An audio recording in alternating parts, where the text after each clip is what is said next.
What was rand manipulation and what was so wrong about it? It's the rand dollar manipulation. We discovered a cartel in the media industry. Media companies were fixing the prices at which they pay advertisers. You can't trust your friends here. What's the next step for the Competition Commission? Any insights as to the next scandal that's coming?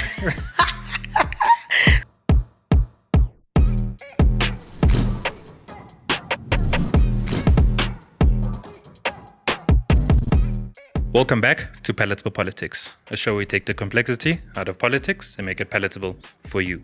With me, your host, TJ Maslela. Welcome to the show.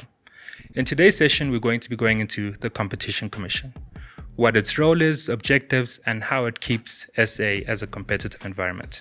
Here to give us insight is Karabo Motaung, who is the principal analyst at the Competition Commission. She's also a seasoned economist with experience in economy and regulation. She's also a non-executive member at the SABC and also runs her own NPO, which focuses on women development, which is called Women for Girls. Welcome to the show. Thank you. Thank you very much for having me. Can you give us a bit of insight as to Competition Commission, how it came about and what its objectives are? So the Competition Commission is a statutory body which is constituted in terms of the Competition Act.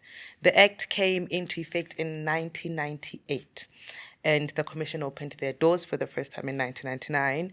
And really the Commission's mandate is to investigate and prosecute anti-competitive conduct. We assess mergers in order to control concentration in the market.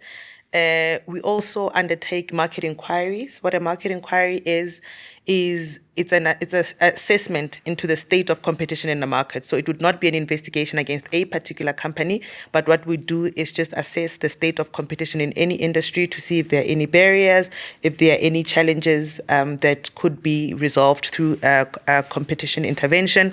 But we also conduct advocacy as well. So going out there, it's important that people comply with the Competition Act. And sometimes people don't know what the Competition Act is and what it means, right? So a lot of our work entails going out there and ensuring that people are aware of the Act and so that they are able to comply, right? But also advocacy plays a role also in resolving some of the issues that we have in the market. So you'll find that some issues are not an behavior by an individual firm, but an industry behavior. And so you may want a broader impact, right? So you would want to change the behavior of the industry, of multiple players. And so an investigation may not resolve your problems. So you may want to go and engage, negotiate, so that's what advocacy is. And essentially, I mean, the Competition Act really just seeks to ensure that that there is fair competition in the market, that firms are able to enter and participate in the market, that SMMEs and firms owned by historically disadvantaged individuals are able to enter and participate in the market, but also that there's a greater spread of ownership of the economy. We know that the South African economy, given the history of the country, is quite skewed, right? Where the majority is still very much the labor ras, as opposed to the owners of the economy. And so that's what we aim to do with the Competition Act. You mentioned industry behavior, right? And what comes to mind is cartels. Can you break down what is a cartel? Because we've heard construction cartel, bread cartel. What's a cartel? So a cartel is essentially an agreement between firms that are meant to compete. But now they get into an agreement where they decide, actually, we are not going to compete. Because if we compete, it probably eats on our profits. So what they then decide to do is they can either decide they want to fix prices such that if both of them are charging the same price, you as a consumer, you can go to either A or B, you're going to pay the same price, right? They can fix trading conditions, they can decide to allocate markets, etc. I want to give an example of the construction cartel. There, what happened is that government went out on a tender, said we want to build stadiums across the country in multiple provinces. There were few companies, large construction companies. And what they did, they then got together and said, so government has this project, this tender, we all want to win. So let's agree on how we're going to fix this arrangement so that each of us gets a piece of the pie. And so they decided, you are going to win the stadium in KZN, I'm going to win the stadium in Gauteng, the other's going to win the stadium in Mpumalanga, for example. And how they do this is, remember with tenders how it works, government always takes the cheapest one, right? So all of them will come, for example, if you have been allocated the KZN stadium, all the firms will come and bid in competition with you. But we will agree that our prices will be much higher than yours, so that when government then assesses the bids, you come out as more favorable. We come to Gauteng, if it's my turf, everyone will bid, but they will make sure that their prices are much higher than mine, so that I become the preferred bidder. And so that is what a cartel is. So it eliminates the sense of competition, but it needs to be an agreement. You need to come together and you need to agree that this is what it is that we are going to do. So another example, I mean, we've seen in the oil market, actually, where a couple of years ago, it's like fishing oil. No. Like cooking oil. Oh, cooking oil. Yeah. So where you had Semi, Debbie, and Unilever, what they did was allocated the product sizes. So they said, you produce industrial sized oils and I will produce retail oil. So either could produce either. So if I'm Semi-Dabi, I can produce industrial oil, I can produce retail oil for a retail level, but they decided no. We'll split the market. We'll split the market so that you have your market. I don't encroach in your market. You don't encroach in mine. So, okay, let's look at the construction one, right? How did you guys pick it up? So normally how we pick up cartels, it's usually through a complaint, one, or through a CLP application. So a CLP is a corporate leniency application. This is like a whistle blowing process, right? However, the person that whistle blows is someone who's normally part of the cartel. And so they come and say, I and my friends have been doing this. I'm going to give the Competition Commission enough evidence to prosecute everyone else so that I can get leniency. So what that does then is if you are, as the CLP applicant, if you are able to give the Competition Commission enough evidence, sufficient evidence, such that they're able to implicate and prosecute the other members of the cartel, then you will get immunity. But immunity is given to the first through the door. Okay. So no honor amongst thieves, right? So yeah. So only the first one. So I mean, if you get into that arrangement, you need to know that you can't trust your friends here. When you're saying that, this thing comes to mind: the rand manipulation. What was the story there? So this is actually it's the rand dollar manipulation, okay. Right? So it was specific to the dollar. Yes, yeah. So it was specific to the rand dollar, right? So remember that how banks work, right? Banks buy and sell currency, right? So if there's a buyer in South Africa who's looking for dollars, right? They might have rands, they want to buy dollars in the market, right? And so in the market, there'll be a rate at which your rand exchanges the dollar. So that is what they were fixing. So they would go in and say, today, the rand, this is the rate for the rand. And so everyone would then use that same rate for to buy the rand or to buy the dollar. So that's what they would do. And essentially that's how they would manipulate that. So they were fixing the price at which they buy or sell rands and dollars. Okay. So the whole thing of cartels and all of this uncompetitive behavior is essentially to have barriers to entry and keep SMMEs out. How do you guys, as a competition commission, enable access to market for SMMEs in particular? So yes, indeed. I mean, anti-competitive conduct, whether it's a cartel, whether it is what we call a vertical restrictive practice or abuse of vertical restrictive. So there are three types of anti-competitive conduct, right, that we define in the Act. So cartel is what we call horizontal because it is between competitors that are operating at the same level, right? A vertical restrictive practice is between It's vertical, so it would be between a supplier and a customer, for example, right? Let me give you an example of, we are in the market for oranges. So it would be like the farmer supplying a wholesale. Absolutely, yes. So exactly. So that would be that. So something, that arrangement, if it forecloses any other person in that market, would be considered a restrictive vertical practice. Okay, I understand. But now, what about preference? What if I just prefer to work with Tato? It's fine as long as Tato is not excluded by a way of an agreement from working with someone else. Okay. And then when one moves to mergers, you guys regulate those and you guys say, okay, this is or isn't allowed. What's the basis for the regulation, or the criteria rather, for the regulation of mergers and acquisitions?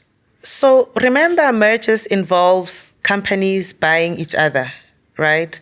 And so you can easily find yourself in a situation. I want to give you Mediclinic as an example. Okay. If Mediclinic goes around buying all the hospitals in the country, that is going to result in a situation where Mediclinic is probably the only hospital in the entire country. Then we don't have your life, you don't have anything else as an alternative for customers, right? Mm-hmm. And so it's important for the Competition Commission to assess and control measures to try and prevent market concentration. Because when there's concentration, it means that consumers then don't have choice, right? And when consumers don't have a choice and there's a dominant player in the market, they can charge whatever they want to charge because they do not face any competition. So it's important to analyze mergers as and when firms buy each other to ensure that those transactions do not result in a lessening of competition in the market.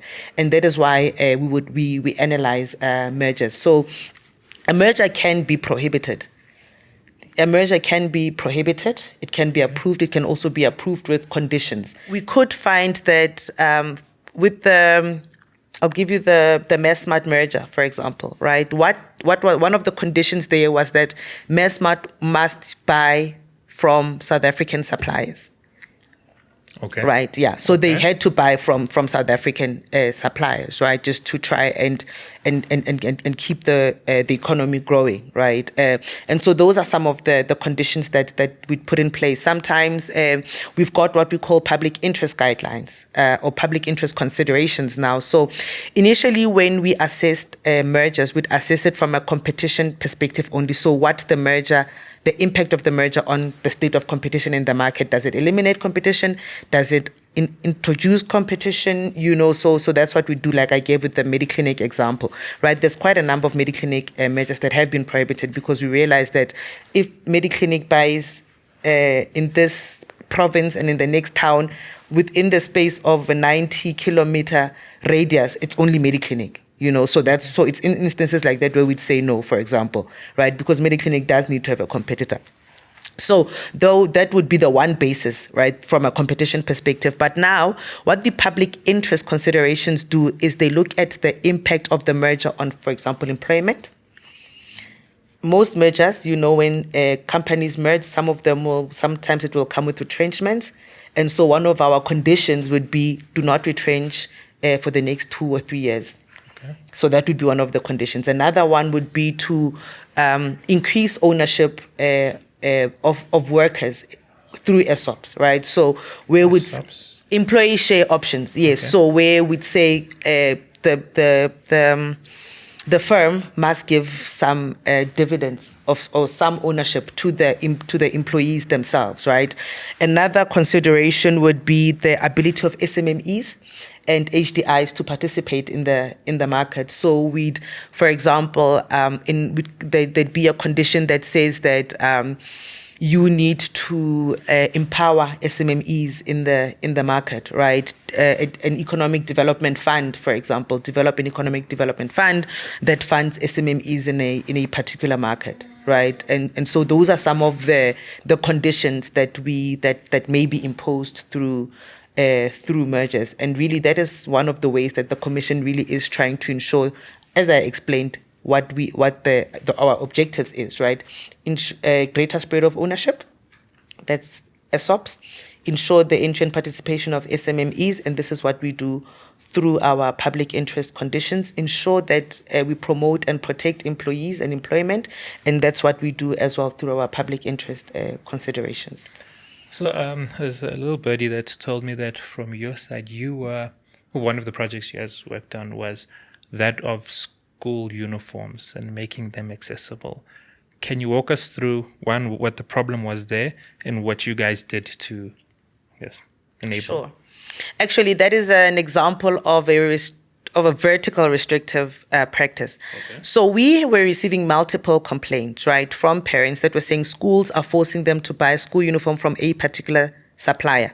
So remember, vertical, the supplier, and the school being the customer now, right? Okay. And so that agreement because the school would say, our uniform is only manufactured by Tato, and if you want our school's uniform, you have to go to Tato. Tato has no competitor. No one else is selling a uniform, my school's uniform. And so parents are forced to go buy from Tato. Tato's prices are exorbitant. Parents don't have an alternative, right? And so that was one part of the complaint. The second part of the complaint was more from SMMEs that were saying, I'm trying to compete with Tato. I want to sell your school's uniform, but I'm saying I have an agreement with Tato. Tato said, if he sells my uniform, I can't have another supplier. He wants to be the only person selling my uniform. And so when we looked at those agreements between schools and the suppliers, we found that one, these are old contracts, agreements. Nobody knows how they came about. When you look at it, it was someone's grandfather who was the first principal of the school, perhaps, right?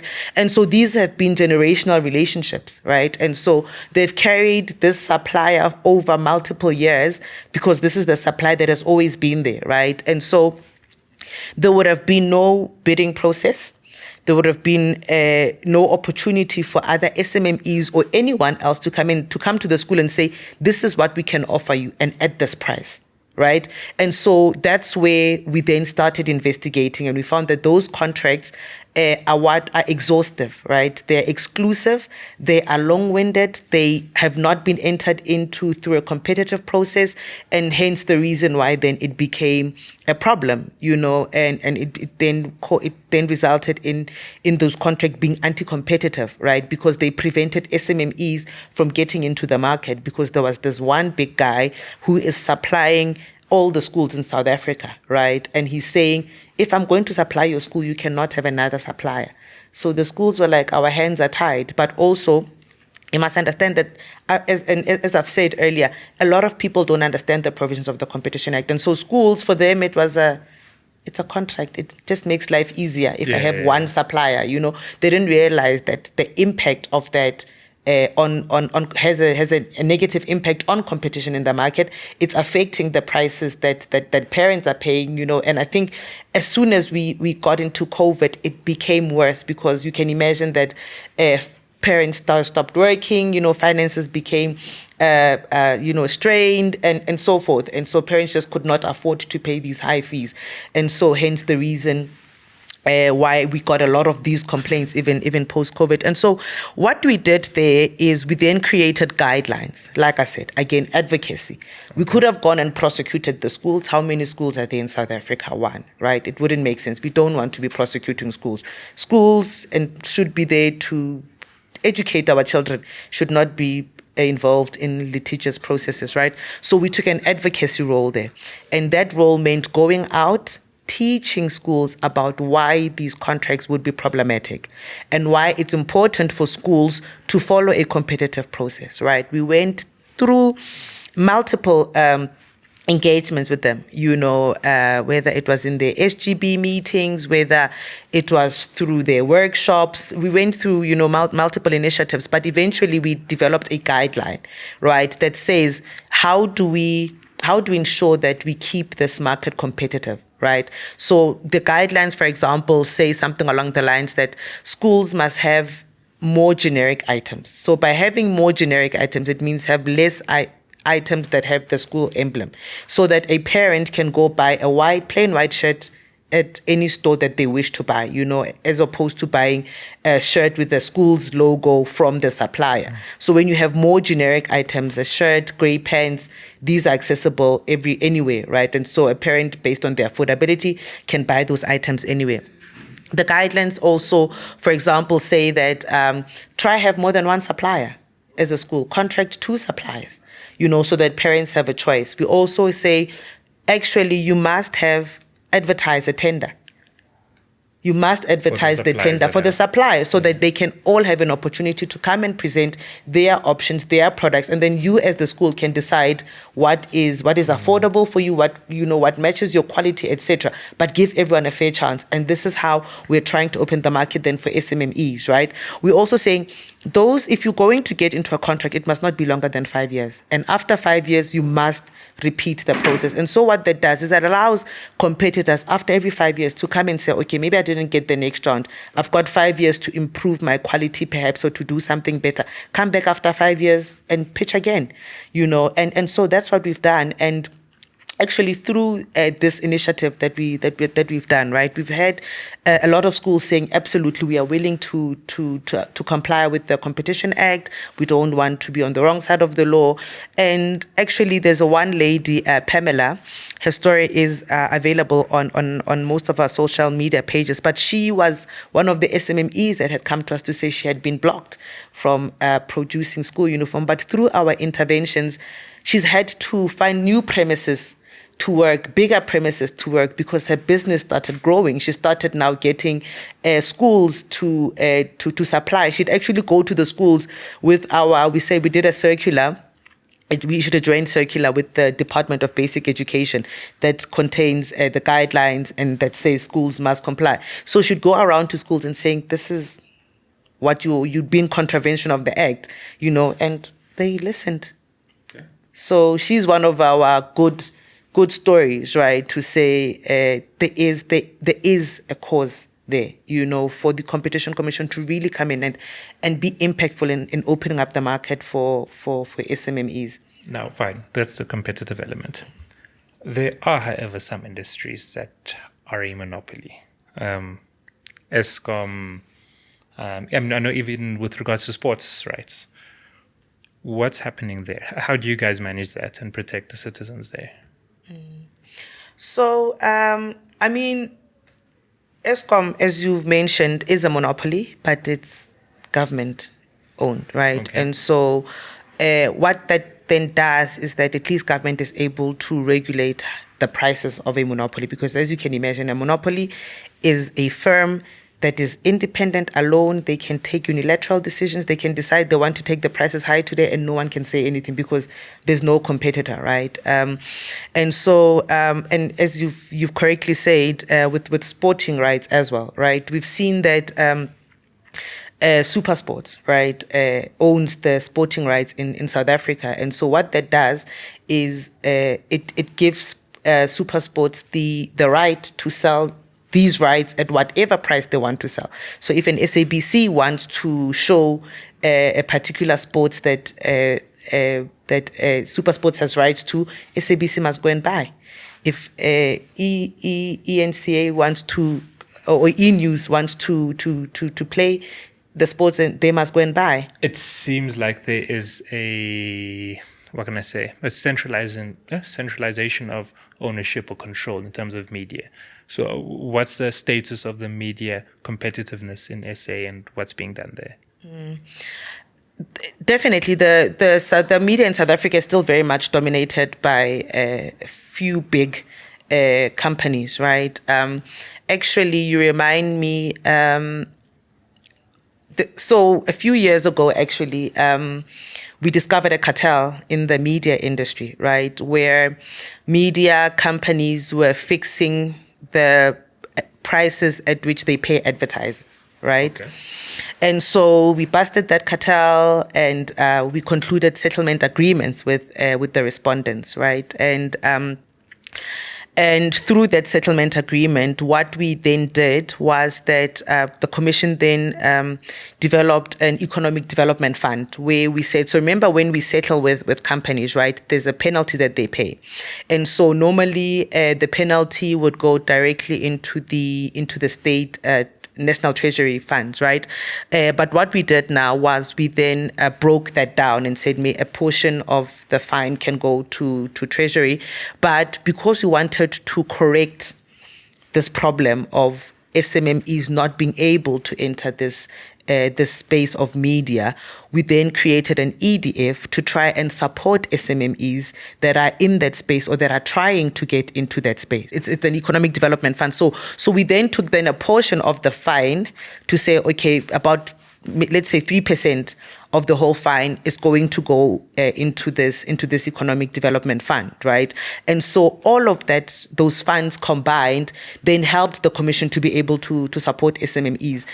There's actually a project that was launched a few months ago.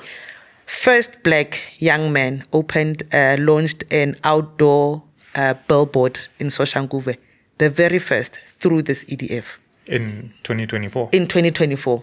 This is the first time? First Black SMME outdoor billboard.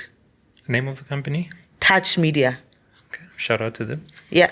So again, these are just some of the ways that the Commission is really trying to use their mandate to open up the market for SMMEs and to break down. So, like I said, you know what? It's not always easy to achieve a bigger impact through a fine or through investigating a company, right? They pay a fine. Let me tell you. In South Africa, these companies, they budget for our fines because our fines are so small. I know everyone is complaining about it. I was going to come there. Everyone complains about it. We are mandated in terms of the act, so you'd have to go speak to the legislators and the policymakers to say increase that 10%, so that the Commission can charge a lot more. So fines are kept at 10%. They are kept at 10%. Yeah, they are kept at 10%. We can't go more than that. Okay, that's a fine. But now, in terms of other licenses, access, so you guys can't say, close this business down. You guys have done too much. No, we can't. So we can penalize. We can penalize, and that's why we then use conditions to correct the wrongs, because the penalty alone is going to go to Treasury. The behavior might not have changed. The people that have been impacted by that behavior are still in no better position. And so that's why we then use our conditions, right, to try and correct. That's why I say normally then the advocacy route normally brings about a more impactful bigger impact. Like the school uniform. School uniform and this as well, so yeah. So what's the next step for the Competition Commission in terms of improving, or any insights as to the next scandal that's coming? There are no scandals. Okay. No, but in terms of uncompetitive behavior. Yeah. So I think what we're doing a lot now is assessing the state of competition in the market. So we're conducting quite a number of market inquiries. Like I said, it's one thing to investigate a particular firm, but we are realizing that again, like I said, the impact, so our market inquiries, allow us to maybe have a broader impact, because what it allows us to do is it allows us to see what is happening in the market.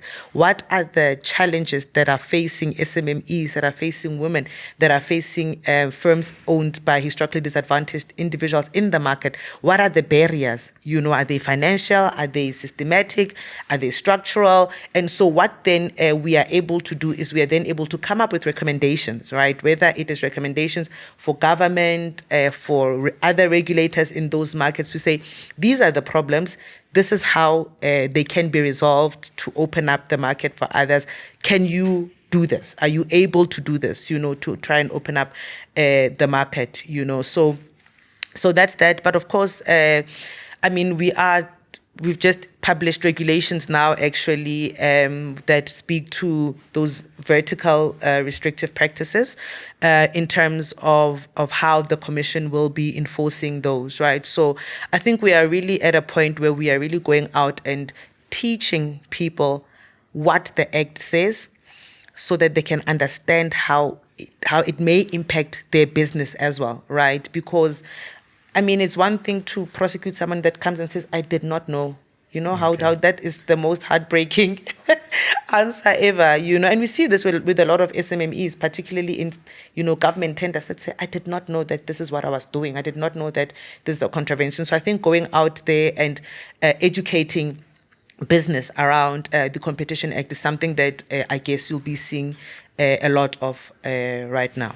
And now, let's say there's a Ntombi at home who's in the company and sees that, okay, there's shenanigans here.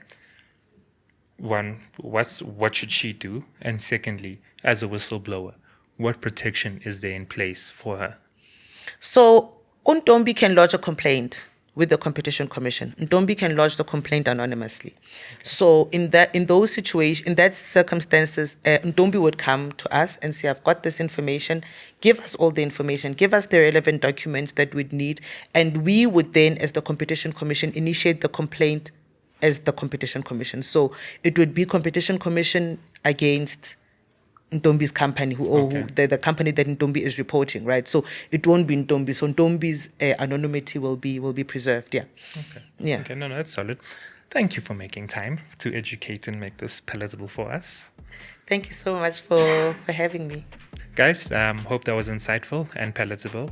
Please don't forget to like, subscribe, share. Let us know if there's anything you would like to hear, anyone you'd want to speak to. Until then, Palatable Politics.